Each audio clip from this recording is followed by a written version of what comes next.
अदनान से एक exclusive interview आया सामने जहाँ की फैजू के साथ मिलकर बोले बड़े-बड़े बातें। बहुत सारे खुलासा किया और बोला कि बिग बॉस किस तरह का शो है। मुझे जब मैं अंदर गया तो मुझे समझ में आया।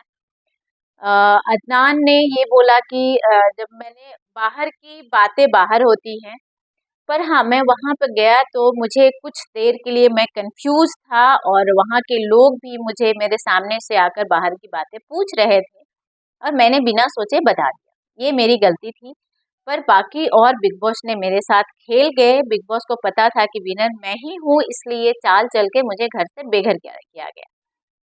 क्योंकि वोटों के आधार पे अदनान बोले कि मैं बाहर होने वाला नहीं था। और कटारिया के साथ दुश्मनी को लेकर बोला कि वो तो बरकरार है और वो बना रहेगा। वो कटारिया ऐसे ही है, मतलब अभी भी घर में तो कुछ मीठी-मीठी बातें चल रही थी, दोस्ती नज़र आ रही थी, पर घर में जाने से पहले दुश्मनी था और आने के बाद भी दुश्मनी। मिस्टर फैजू ने बोला कि वो बिल्कुल डिज़र्व नहीं करता था बाहर आने, उसके साथ चाल चली गई है। और फैज़ू ने सपोर्ट में अदनान को बोला कि अदनान बिल्कुल ऐसा ही है, ये रियलिटी शो है, वहाँ पे वो रियल था पर उसकी रियलिटी लोगों को समझ में नहीं आया। मेकर्स को समझ में नहीं आया, बिग बॉस को समझ में नहीं आया और शायद उन्हें ये चीज़ नहीं चाहिए था कि वहाँ पे रियल रहो। तो कहीं न कहीं बिग बॉस के खिलाफ ये बातें बोली फैज़ू ने, बोला कि नहीं, ऐसा कुछ नहीं है। अगर जो बाहर किसी टॉपिक पे चल रही है चर्चा तो वो अलग होती है। आप घर में जाने के बाद लोगों को समझते हो।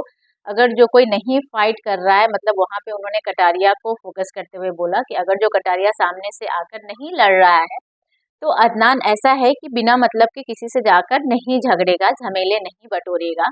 इस तरह की बातें बोला फैजू ने कहीं न कहीं अपने दोस्त को सपोर्ट करते नज़र आए।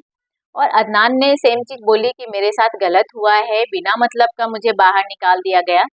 और उन्होंने बोला कि जैसे ये टास्क मतलब प्लान किया था मुझे ही बाहर निकालने के लिए, क्योंकि जैसे ही शाना सुल्तान के साथ मुझे चिपका दिया गया उस शो में मेरे पेयर बन गए, तो मुझे पता था कि ये कहीं न कहीं बहुत बड़ी चाल है और मेरे ऊपर भारी पड़ने वाला है और बिल्कुल वैसे ही हुआ। विनर अभी तक अदनान ने बोला कि मेरे नज़र में कोई वहाँ पे विनर नहीं है, कोई भी सही से नहीं खेल रहा है। विशाल की जहाँ तक बात रही तो विशाल को मैं सोचा था कि घर में जाकर समझाऊँगा, पर विशाल सुनने को तैयार नहीं है। उसे नया दोस्त मिल गया है, तो कहीं न कहीं अपने दोस्त विशाल से नाराज़ नज़र आए अदनान। और खुद को ही विनर बताया और बोला कि ये बिल्कुल भी मेरे साथ सही नहीं हुआ, अगर जो वोट के अकॉर्डिंग होता तो मैं बाहर कभी नहीं आता।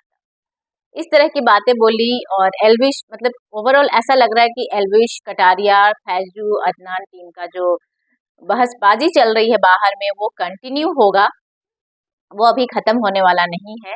बिग बॉस में अंदर जाने के बाद तो ऐसा लग रहा था कि सब कुछ पैचअप हो गया है, सही हो गया है, कि हेड ऑफ द हाउस बनाने में भी अदनान ने कटारिया को सपोर्ट किया था, पर बाहर आते फिर बातें वैसे ही है। तो ओवरऑल ये लगता है कि ये लोग ना, मतलब कैमरे में जब घर में बैठकर बातें करते हैं तो कुछ और होते हैं, पर सामने में मिलते हैं तो कुछ और होते हैं। आपको क्या लगता है कि क्या है ये रियल पर्सनालिटी? तो आप अपना राय कमेंट बॉक्स में कमेंट करके ज़रूर बताइएगा। देखते रहिए टेली चर्चा 28। मेरे चैनल को लाइक कीजिए, सब्सक्राइब कीजिए और अगर जो आपको वीडियो अच्छा लगा हो तो अपने दोस्तों के साथ शेयर कीजिए। Thank you so much.